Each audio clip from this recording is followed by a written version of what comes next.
Australia India அணிகளுக்கு இடையேயான மூன்றாவது டெஸ்ட் போட்டி கபாவில் நடைபெற்று வருகிறது. இதில் முதலில் பேட்டிங் செய்த ஆஸ்திரேலிய அணி 445 ரன்களுக்கு ஆல் அவுட் ஆனது. இதனையடுத்து களமிறங்கிய இந்திய அணியில் ராகுல், ஜடேஜா ஆகியோர் அரை சதம் அடித்து அசத்தினர். ராகுல் 84 ரன்னிலும் ஜடேஜா 77 ரன்னிலும் ஆட்டமிழந்தனர். இதனையடுத்து இந்தியா ஃபாலோ ஆன் தவிர்க்க போராடியது. கடைசி விக்கெட்டுக்கு ஜோடி சேர்ந்த பும்ரா, ஆகாஷ் தீப் பொறுப்புடன் ஆடினர். இதனால் ஆட்டத்தில் பரபரப்பு ஏற்பட்டது. கடைசியில் பாலோ ஆனை தவிர்க்க 4 ரன்கள் தேவைப்பட்டது. அப்போது ஆகாஷ் தீப் தேர்ட் மேன் திசையில் பந்தை அடித்தார். அது பவுண்டரியாக மாறியது. இதனால் இந்திய அணி ஃபாலோ ஆனை தவிர்த்தது. இதனை ஓய்வு அறையில் இருந்த கௌதம் கம்பீர், விராட் கோலி சந்தோஷத்தில் துள்ளி குதித்தனர். அவர்கள் மட்டுமின்றி ரசிகர்களும் பெரிய அளவில் ஆரவாரம் செய்தனர். வெற்றி பெற்றது போல ஒரு மகிழ்ச்சியை அவர்கள் வெளிப்படுத்தினர். ஃபாலோ ஆன் தவிர்க்கவில்லை என்றால் ஆஸ்திரேலியா இந்தியாவை பேட்டிங் செய்ய அழைக்கும். இதனால் ஒரு நாள் முடிவில் இந்தியாவின் 10 விக்கெட்டுகளை வீழ்த்துவது ஆஸ்திரேலியாவுக்கு பெரிய விஷயமாக இருக்காது. இப்போது ஃபாலோ ஆனை தவிர்த்ததால கண்டிப்பாக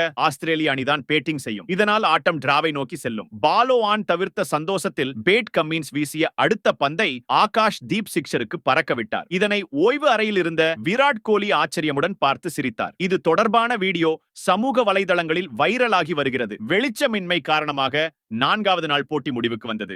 இதனையடுத்து வெளிவந்த பும்ரா, ஆகாஷ் தீப்புக்கு சக வீரர்கள் உற்சாக வரவேற்பு அளித்தனர்.